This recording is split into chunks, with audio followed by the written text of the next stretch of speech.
मधुबन के बाबा, मधुबन के बाबा मुरली वाले, आपका क्या कहना, आपका क्या कहना। ओम शांति। आज 7 अप्रैल 2023 के साकार मधुर महावाक्य हैं।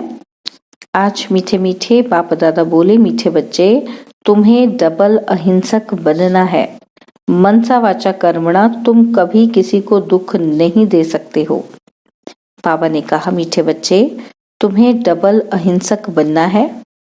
मनसा वाचा कर्मणा तुम कभी किसी को दुख नहीं दे सकते हो। बाबा ने आज प्रश्न पूछा कि कल्प कल्प जिन बच्चों ने बाप से पूरा वर्षा लिया है उनकी निशानी क्या होगी।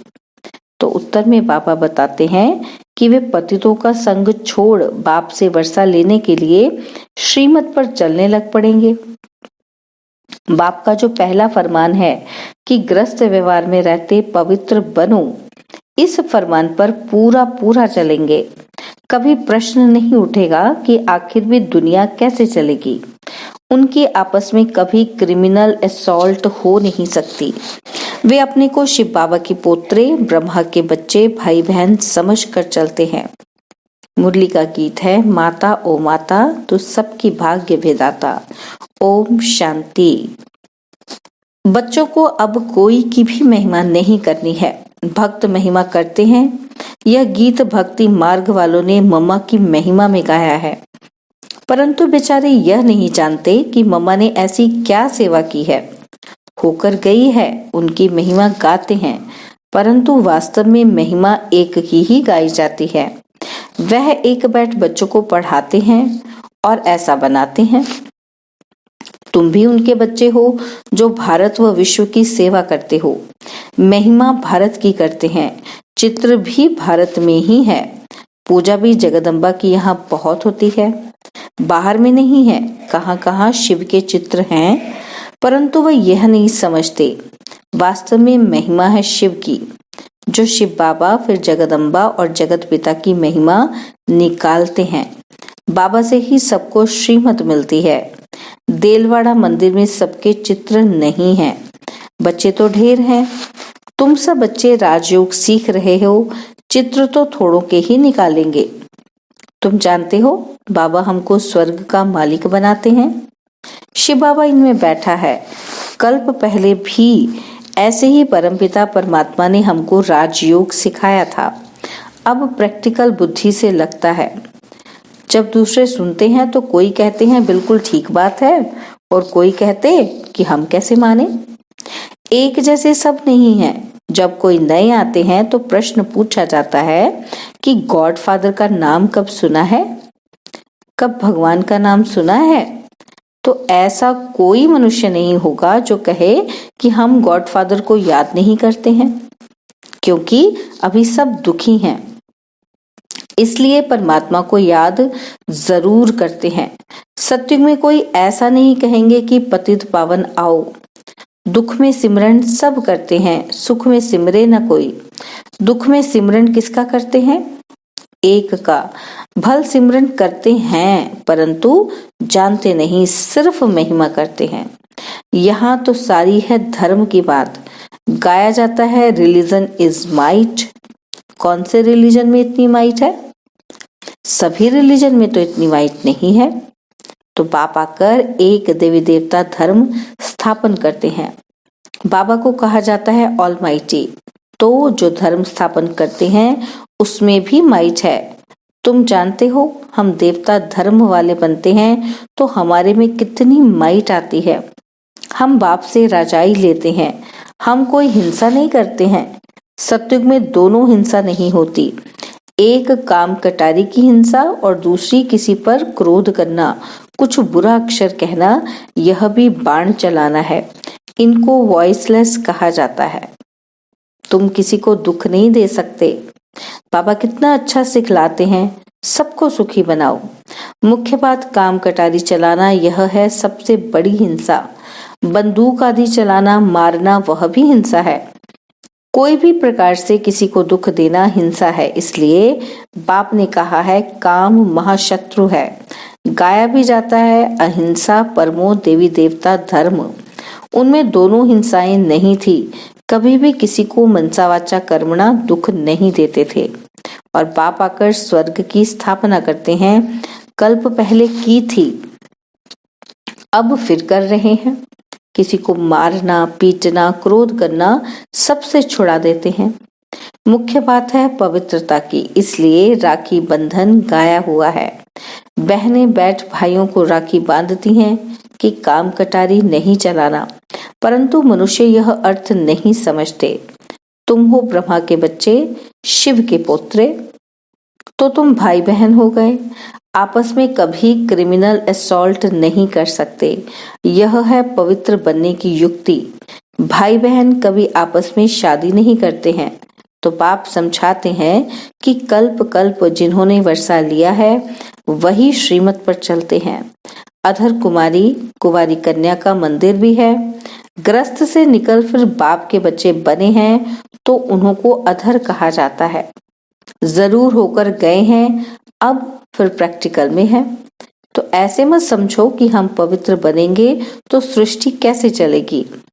अब यह तो पतित दुनिया हो गई है, अब चाहिए पावन दुनिया। पतित दुनिया तो चलती ही रहती है, बंद नहीं होती है। तो तुम्हें पतितों का संग छोड़ना पड़े। बाबा आकर विकारी दुनिया की रचना बंद कराते हैं। सत्युग से निर्विकारी दुनिया शुरू होगी। बाप आकर बच्चों को फरमान करते हैं, फिर कोई माने ना माने। श्रीमत भगवानुवाच, भगवान बच्चों को बैठ पढ़ाते हैं, क्या बनाएंगे? जरूर भगवान भगवती बनाएंगे। जो जैसा है वो वैसा ही बनाएगा। निराकार भगवान बैठ निराकार आत्माओं को पढ़ाते हैं इस शरीर द्वारा। यह है बाबा का लॉन्ग बूट। बाबा को शरीर तो चाहिए ना। उनकी शरीर रूपी जूती पुरानी हो गई है। जब नई थी तो गोरी थी और अब काली हो गई है। बाबा ने समझाया है कि तुम इस समय श्याम हो, फिर सुंदर बनते हो। इस समय हर एक श्याम बन गया है। उनको 84 जन्म लेने पड़े। श्री कृष्ण पहले सुंदर था, धीरे धीरे सुंदरता कम होती गई। श्री कृष्ण का चित्र भी है कि नरक को लात मार रहे हैं और हाथ में स्वर्ग है। कहते हैं कि मैं स्वर्ग में सुंदर था और नरक में श्याम हूँ तो लात मारता हूँ। जो भी सूर्यवंशी घराने के हैं वह सब सुंदर थे। सारी डिनाइस्टी राज्य करती थी। अब सभी काले बन गए हैं, इसलिए श्याम सुंदर नाम चला आता है। श्री कृष्ण की आत्मा ही पहले जन्म लेती है। श्री कृष्ण के साथ सारी राजधानी भी है। सभी पुरुषार्थ कर रहे हैं फिर से गोरा बनने का। कहते हैं काली दह में सर्प ने डसा। वह भी अभी की बात है। माया सबको डसती रहती है। माया ने सबको काला बना दिया है और बाप फिर से गोरा बनाते हैं। स्वर्ग में ऐसे नहीं होगा, होगा ही नहीं। वहां 21 जन्म सदा सुखी रहते हैं। अकाले मृत्यु कभी होता नहीं। और अभी दैवी राजधानी स्थापन हो रही है। बाप आकर सबको राज्य भाग्य देते हैं और कोई धर्म स्थापन करने वाले राज्य भाग्य नहीं दे सकते। इब्राहिम बुद्ध आदि राजाई नहीं स्थापन करते। वह सिर्फ धर्म स्थापन करते और फिर धर्म की वृद्धि होती है। उनको वास्तव में गुरु भी नहीं कहा जा सकता, क्योंकि गुरु करते हैं सदगति के लिए। वह तो आते हैं धर्म स्थापन करने, ना कि सदगति करने। उनके पिछाड़ी उनके धर्म की आत्माएं नीचे उतरती हैं। तो गुरु भी वास्तव में कोई को कह न सके। सबकी सदगति करने वाला एक शिव बाबा है। उनके लिए ऐसे नहीं कहेंगे कि वह जन्म लेते हैं, ये रॉन्ग हो जाता है। वह अवतार लेते हैं। जन्म लेना अर्थात गर्भ में आना, और मैं गर्भ से जन्म नहीं लेता हूँ, अवतार लेता हूँ। परंतु कैसे आते हैं ये कोई समझते ही नहीं है। मैं परम धाम से आकर इस तन में प्रवेश करता हूँ। मुझे शरीर तो चाहिए ना, और चाहिए बड़ा शरीर। छोटे तन से तो बात कर न सके। मैं अनुभवी रथ बहुत जन्मों के अंत के जन्म वानप्रस्थ अवस्था में आता हूँ। गीता में भी है कि मैं इनके जन्मों को जानता हूँ। यह अपने जन्मों को नहीं जानता था, अब तो जानते हैं। एक बार बता देता हूँ, पहले यह देवता था, 84 जन्म लेते लेते अंतिम जन्म में है, तब मैंने इसमें प्रवेश किया है। यह है कल्याणकारी जन्म। बाबा आकर इनके द्वारा पढ़ाते हैं तो ये माता भी हो गई। वास्तव में यह है माता, परंतु सर्विस पिता के रूप में करते हैं, इसलिए ममा को निमित्त बनाया है। तुम बच्चे भी उनके साथ निमित्त बनते हो, सबको स्वर्गवासी बनने का रास्ता बताते हो। मनुष्य मरते हैं तो कहते हैं स्वर्गवासी हुआ, वह पुरुषार्थ नहीं करते हैं, और हम तो स्वर्गवासी बनने के लिए पुरुषार्थ कर रहे हैं। सत्युग में लक्ष्मी नारायण थे, उनको स्वर्ग का मालिक बनाने वाला कौन? जरूर नहीं थे, तब बनाया ना, तो इसमें तकलीफ की कोई बात ही नहीं है। बाबा सिर्फ राय देते हैं कि ग्रस्त व्यवहार में रहते इस अंतिम जन्म में पवित्र बनो। अब पुरानी दुनिया का विनाश होना है और सत्युग में रावण को जलाते ही नहीं। मनुष्य कहते हैं ये रस्म अनादि चली आती है, परंतु कब से चली जानते ही नहीं। द्वापर से रावण को जलाना शुरू किया है। रावण का कोई ठिकाना नहीं है, शिव बाबा का ठिकाना है परम धाम, और रावण का धाम कहाँ है? वह सभी में प्रवेश कर लेता है, कोई एक ठिकाना नहीं है। जब रावण राज्य पूरा होगा सभी पावन बन जाएंगे और फिर रावण का नाम निशान भी नहीं होगा। राम और रावण दो चीजें हैं, राम स्वर्ग स्थापन करते और रावण दुखी बनाते।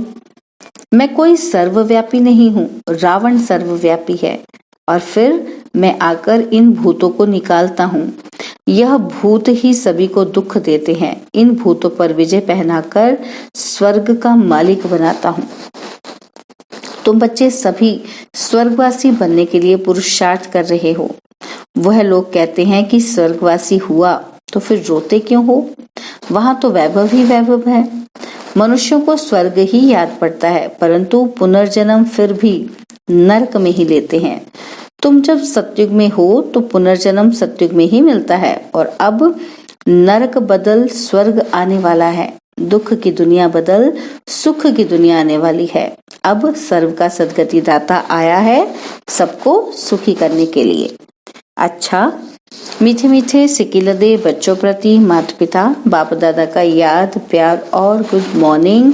रूहानी बाप की रूहानी बच्चों को नमस्ते। हम रूहानी बच्चों की रूहानी बाप दादाजी को दिलवा जान सिकवा प्रेम से नमस्ते। ओम शांति। प्यारे बाबा, मीठे बाबा, मेरे बाबा, शुक्रिया बाबा, शुक्रिया बाबा, शुक्रिया बाबा। धारणा के लिए मुख्य सार। पहला पॉइंट, डबल अहिंसक बन मन वचन कर्म से किसी को भी दुख नहीं देना है, पवित्रता की सच्ची राखी बांधनी है। और सेकंड पॉइंट है, पतितों का संग छोड़ एक बाप के फरमान पर ही चलना है। स्वर्ग का मालिक बनने के लिए भूतों पर विजय प्राप्त करनी है। और बाबा ने आज वरदान दिया कि हर कर्म का बोझ बाप पर छोड़ स्वयं ट्रस्टी बन रहने वाले डबल लाइट फरिश्ता भव। हर कर्म का बोझ बाप पर छोड़ स्वयं ट्रस्टी बन रहने वाले डबल लाइट फरिश्ता भव। हिम्मत रखने वाले बच्चों को बाप दादा सदा ही मदद करते हैं। बच्चे श्रेष्ठ संकल्प करते और बाप हाजिर हो जाते। सिर्फ बाप के ऊपर सारा कार्य छोड़ दो तो बाप जाने कार्य जाने।